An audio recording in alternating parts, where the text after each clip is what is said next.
এখন কু সাজালাল টাকা পয়সা লুটপাট হইছে, শুরু হয়েছে লুটপাট করা। এখন ধরা খাইছইন আমাদের ডিসি সৌরা সাহেব এই সুরাফন্তরে যখন ধরি লিছইন, এখন সুরাফন্তর মাথা নষ্ট হয়ে গেছে।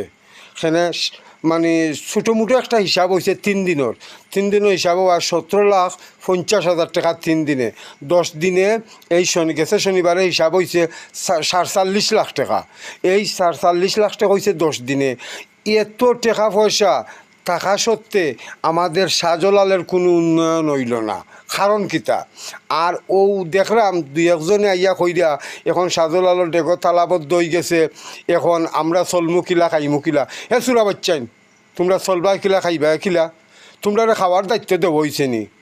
তোমরা চুরি কইরা খাইতায়, চুরি কইরা ফুয়া ফুরি বিদেশ পাঠাইতায়, এগুলার দায়িত্ব তোমরা দেওয়া হয়েছে নি?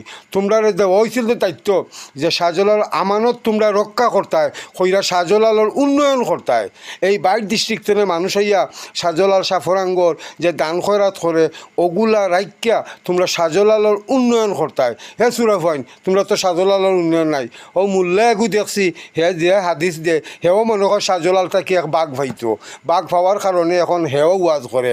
তো আমি কইরাম এই দালাল বাটফার যতটা তোমরা আছো, দয়া করে কইরাম যে দালাল বাটফার তোমরা এই শাহজালালর মাজারর থাকি 600 গজ 600 মাইল দূর দাও সুরাফাইন। সুরাফাইন মনে রাখো, তোমরা শাহজালাল সাফরাং থাকি 6,000 মাইল দূর দাও রে সুরাফাইন। তোমরার লাগি এই সিলেট শহর কলঙ্কিত হইব রে সুরাফাইন। তোমরা হইলা সুর, তোমরা আমানত রক্ষা করতে পারো না সুরাফাইন।